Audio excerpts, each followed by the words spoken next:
Hello everyone, I'm Colin Graham. I'm the animation director on Watch Dogs, and today I'm excited to present to you a vertical slice of the Watch Dogs free roaming experience.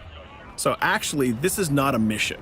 Everything we're going to showcase today is completely systemic, and we're free to do as we please.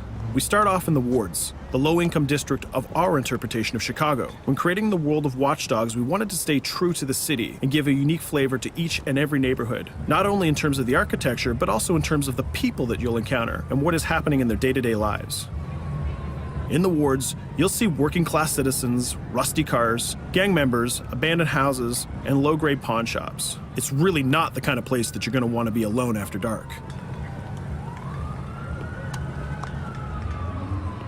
Nowadays, modern cities are increasingly managed by software, controlling traffic lights, electricity grids, and surveillance systems. In our version of Chicago, this management software is called CTOS, or the Central Operating System. The CTOS controls everything in the city, and it was created by the Bloom Corporation. Since the CTOS has been installed in Chicago, people get to work faster, the crime rate has dropped, and the communication networks are now more accessible and stable than they ever were before. It goes without saying that if everything is connected, somebody able to take over the system would be extremely powerful. At this point in the game, we don't have control over this district's CTOS system. The icons that you see over people's head mean that we cannot hack into their mobile devices at the moment. We need to find the CTOS control center, install a backdoor virus into the system to take control over all of the infrastructure in this district. There it is, the CTOS control center.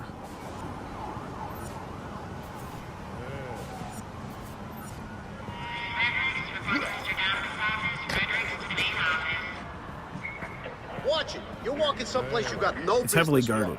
Let's see if we can find the server access codes from a distance. With cameras, we can explore restricted areas without being spotted, tag different guards, and access details on their lives. What the hell is she doing with that weasel motherfucker? It seems that Bloom employees all have a sort of shady past. There it is, the access code to the server room. Unfortunately, we can't access the server via the cameras. We need to sneak inside. One thing that was really important to us when we designed Watch Dogs was to fully support different player styles. Every situation in the game can be tackled the way the player sees fit. In this situation, we can go all out guns blazing, completely stealth without the guards ever seeing us, or we can hack from a distance without ever setting foot inside the restricted area. Let's hack this forklift. Aiden can use the environment to distract and lure guards. Pretty much anything you hack has multiple functions. So, for example, you could use this forklift to access the roof, or you could use it to create cover. Hacking in Watch Dogs is all about player expression. Let's set an improvised explosive device so we can hack it a little bit later.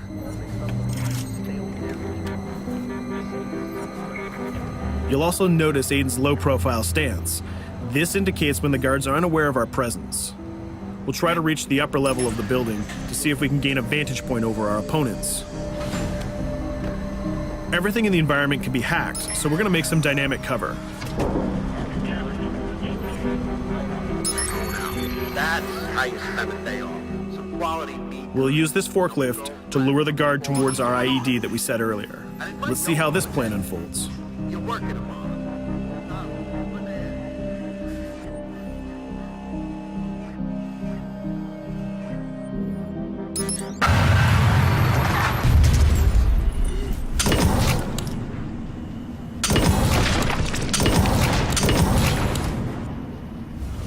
What you just saw is called focus. It represents Aiden's analysis capabilities and his quick reflexes. This gives the player more time to combine core game mechanics together, such as shooting, hacking, and driving, in order to handle more complicated situations.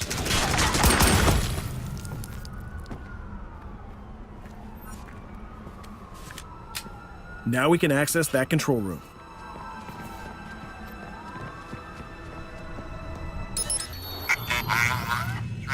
Drop 2, 5.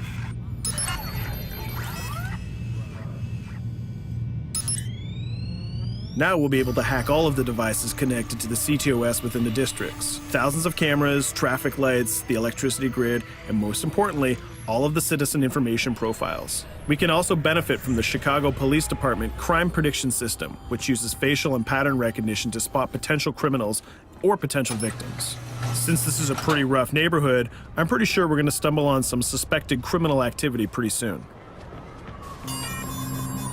And there it is. The system just pushed an alert of a potential crime. We can see the system trying to triangulate the location on our minimap. Take note, this isn't a mission. This can happen anywhere at any time.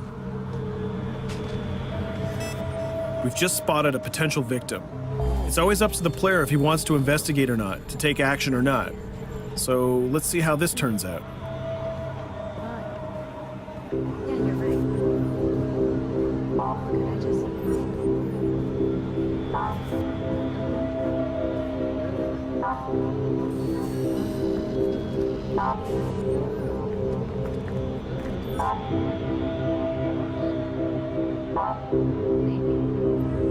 Could I just...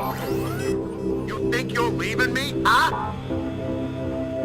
Jesus, I told you to stay away from me! You belong to me now. Get it? You better leave or I'll call the cops! I'll fucking kill you, goddammit. Get off! Yo, that was close.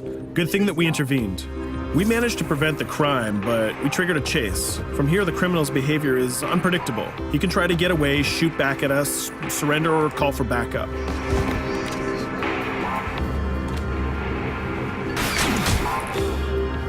It seems like he decided to get away by car. Let's chase him down.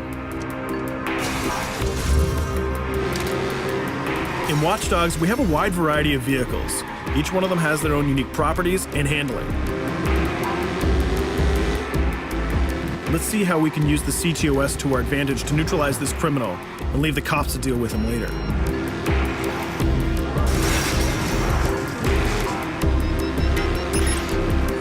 The chase stops right here. Using the blockers usually reserved for the cops during interventions, we managed to stop this criminal without killing him. This gives us a reputation bonus. This system is at the core of the Watch Dogs experience. Depending on how we handle different situations in the game, the media and the citizens will have a different perception of our hero, whether he is a true vigilante or a reckless criminal. This will have repercussions throughout the game. Now, let's head for the Loop, the historical district of Chicago, where you're going to find the most iconic buildings in the city.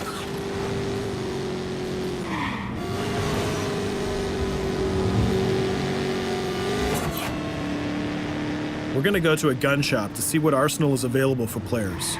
The economy is a big part of Watch Dogs.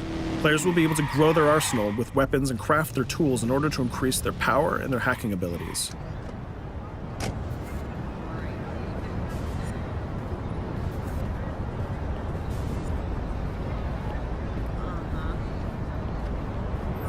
No, it's okay. Yeah. You will find all of the weapons that you would expect in a traditional shooter. Pistols, assault rifles, guns, sniper rifles, and grenade launchers, just to name a few. A lot of bullets were fired in our last encounter with the CTOS guards. Let's stock up on some more ammo. Finding everything.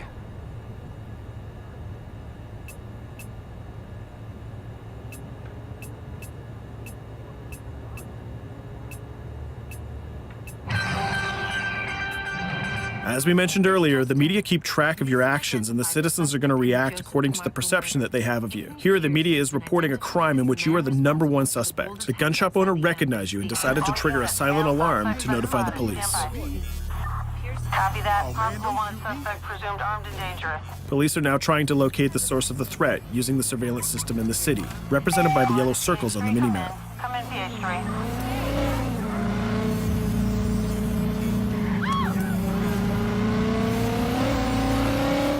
Aiden is able to stall their efforts by hacking into their communication systems while avoiding the scanning areas.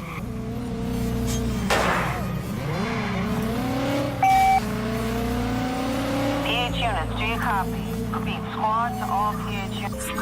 Once they've lost our trail, we can go back to our activities.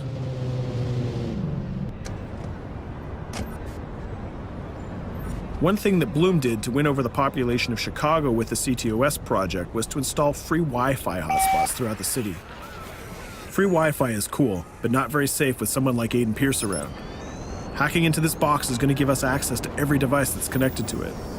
So let's see where that brings us.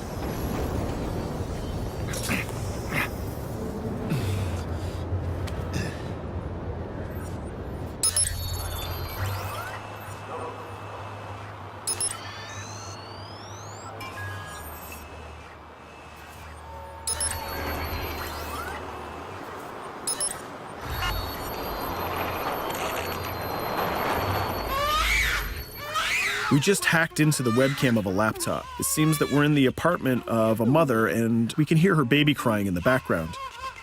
Her bank information is in her mobile phone sitting right there on the table in front of us. It's totally up to the player whether we decide to steal it or not. Of course, this won't affect our reputation because nobody can witness this action. Just like in real life, nothing is totally black or white, but rather many shades of gray. This is exactly the situation where we want the player to question his own morality. Let's go withdraw that money.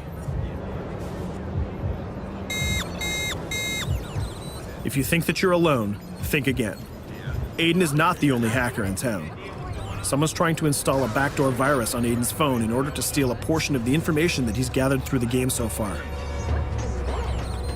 First, we're gonna have to reach the area where the signal is coming from.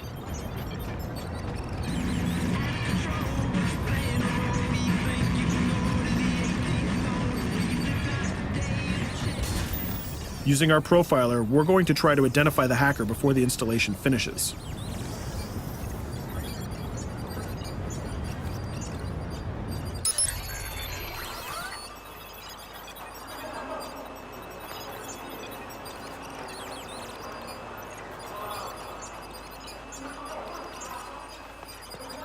There he is. In Watch Dogs, things aren't always what they seem to be. This is actually another player that seamlessly came into our single-player experience. Let's not let him get away with this. We're going to teach this guy a lesson.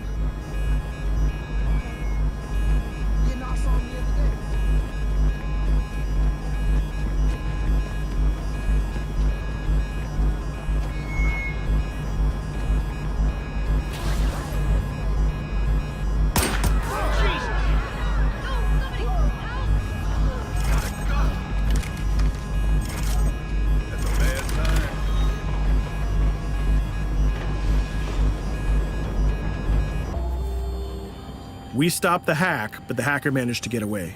I don't know about you, but we can't let this pass by. We need to retaliate. Using the grid, let's see if we can find that second player. There he is. Let's enter his game seamlessly.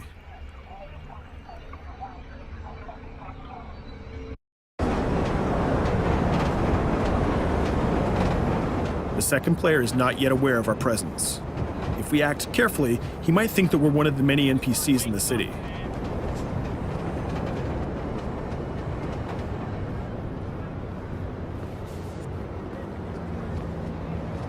What was that?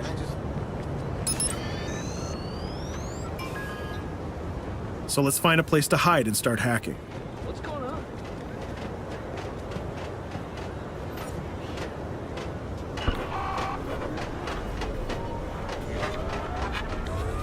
The second player has just been alerted that a breach has occurred on his phone. He's trying to find us using his profiler.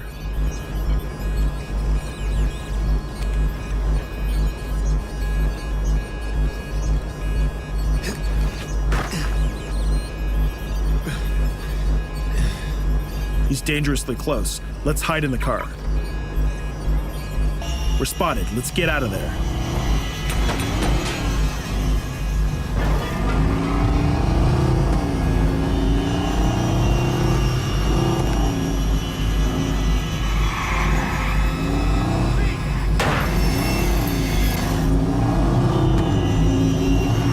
Let's set up an ambush right here.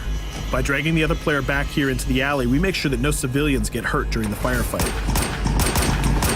We didn't succeed in hacking the second player, but we did get a little bit of revenge. So that's what we have time for today. We hope you enjoyed our quick gameplay session. Stay tuned for more about Watch Dogs.